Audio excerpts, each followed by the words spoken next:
इसलिए डोंगरा और उसके वॉरियर्स हैं एक हॉन्टेड विलेज की आखिरी उम्मीद।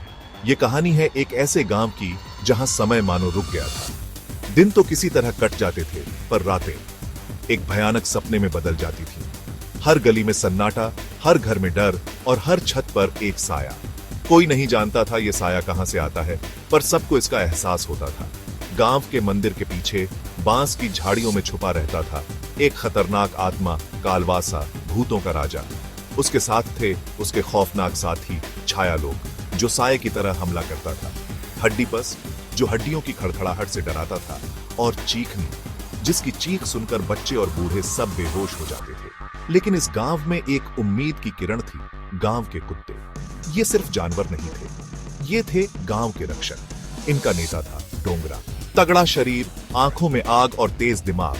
डोंगरा अकेला नहीं था, उसके वॉरियर्स थे भोंकू, जिसका भौंकना अलार्म की तरह होता था, झपटा जो हवा की तरह भागता था, कालू कुत्तों का हल्का सिंह, झुमका एक तेज और चालाक फीमेल वॉरियर, भुर्रू, सन्नाटा, चुटकू, बिरजू, मोटिया, सबकी अपनी अपनी खासियत थी। एक दिन डोंगरा ने मीटिंग बुलाई। पुराने बरगद के पेड़ के नीचे सारे कुत्ते गोले में इकट्ठा हुए। डोंगरा दहाड़ा, बस बहुत हुआ, हमारे लोग डर में जी रहे हैं। ये सिर्फ इंसानों की लड़ाई नहीं है, ये हमारी भी है। अब डोंगरा लड़ेगा इंसाफ की लड़ाई, मीटिंग तालियों से नहीं।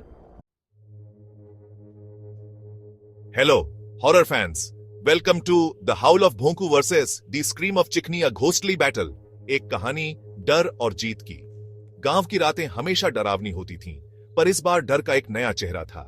एक चीख, सन्नाटे में एक कंपकंपा देने वाली आवाज गूंजी, सीधा गांव वालों के दिलों में। बच्चे डर के मारे बेहोश हो गए और बूढ़े नींद में चिल्लाने लगे। मंदिर की घंटियां अपने आप बजने लगी और अचानक खामोश हो गई। गांव वालों को पता था चिकनी आ गई है। चिकनी, भूतों की रानी। किसी ने उसका चेहरा नहीं देखा था, और जिन्होंने देखा वो बताने के लिए जिंदा नहीं बचे। वो हवा में चीखती, उसकी चीखें दिमाग चीर देती। डोंगरा, गांव का रक्षक, परेशान था। इतना खतरनाक दुश्मन पहले कभी नहीं आया था। तभी एक आवाज ने सन्नाटा तोड़ा, भोंकू का भौंकना। भौंकना ही चीखों का इलाज है, और मैं हूं वो इलाज। भोंकू, वो कुत्ता जो हर सुबह गांव को जगाता था। उसका भौंकना इतना तेज होता था, मुर्गा भी सोचता होगा तू ही ले ले भाई आज।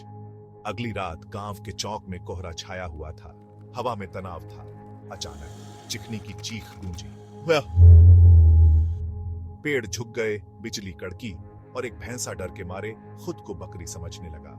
लेकिन तभी भोंकू ने अपना मुंह खोला और भौंका जैसे गांव का सायरन छूट गया हो। भौं भौं भौं भौं। कोहरे से चिकनी का चेहरा